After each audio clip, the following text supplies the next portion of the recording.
Tanggal na ang oil filter ng Ford Vito engine.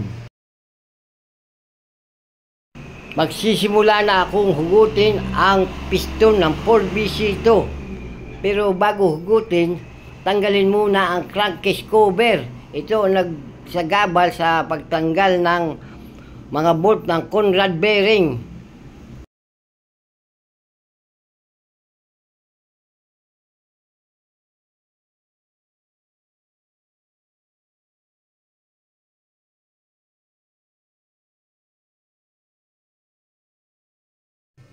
Maganda ang may rampahan, hindi ka masyadong mahihirapan sa ginagawa mo. Magagawa mo ng maayos ang under chassis na trabaho. O ito nga, nakaupo pa ako, may upuan na nilagay ako.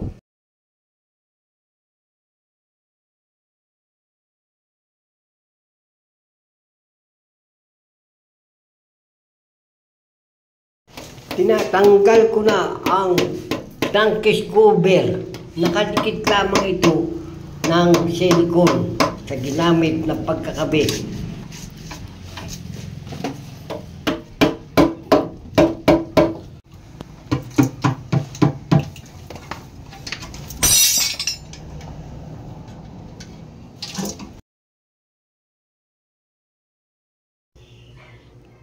Tanggal na ang crankcase cover.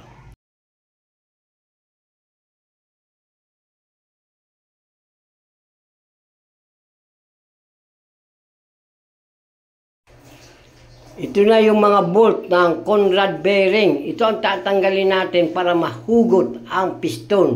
Nasa top overhaul tayo ngayon.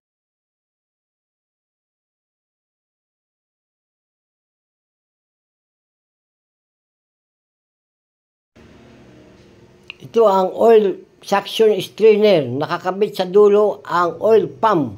Ang purpose nito ay masiguro na ang aakyat na langis sa lahat ng dinadaluyan na langis ng makina ay malinis at walang anumang klaseng dumi.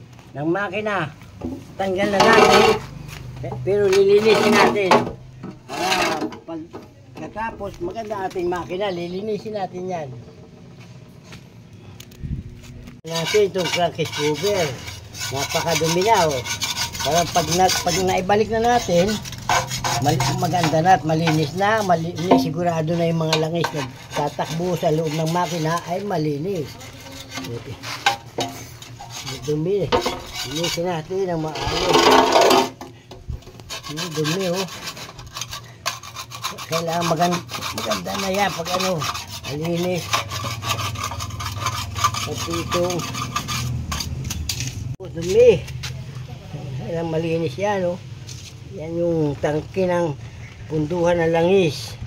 Crankcase cover. Tawagin yan. Ito yung dumi. Kaya cut na? Okay, cut.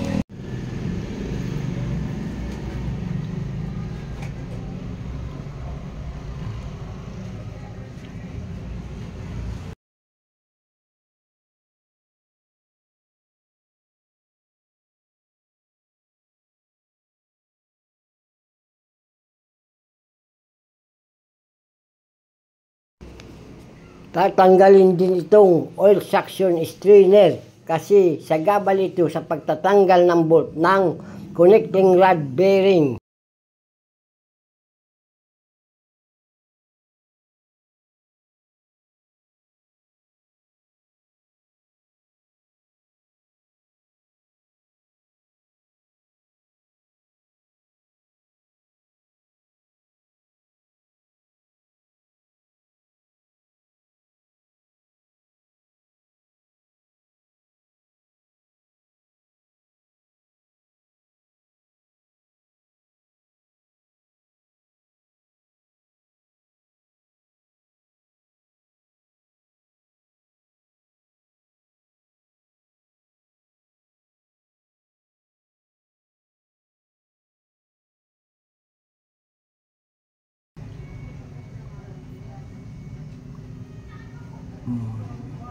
Yan, tanggal na ang oil suction strainer. Ang oil pump. Yan ang oil pump. Oil pump. Nakikita ko kung saan nakatayo ang ating rampahan. Ito ay tabi ng aking bahay at tabi ng kalsada at kanto ng kalsada. Ang harap nito ay dagat na. Kaya magandang magtrabaho, mahangin, sariwang hangin ang malalanghap mo. Maganda sa kalusugan ng isang tao.